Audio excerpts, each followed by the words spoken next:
Tepsi me patate, me mish qengji dhe me perime. Heje njerëz të bukërsini si po kaloni.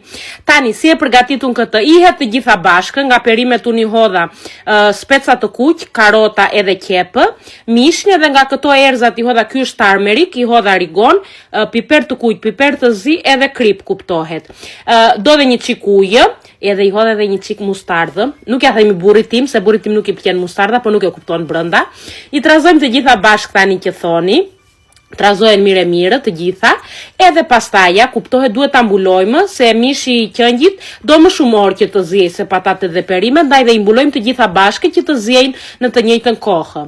I vendosim në furrën në 180 gradë vendos unë që të valojnë avash të zjejnë avash dhe nga mes sikur kanë zier, ua heq këtë letrën e kuzhinës nga lart edhe letrën alumin, që të kuqen, të marrin këtë ngjyrën kështu. Duhet marrin ngjyrë. Edhe del një tavë me mish, me patate, me erza, me këto, aman o zot që të hani. Kjo është gjëlla për sot. Qa të kaloni buk.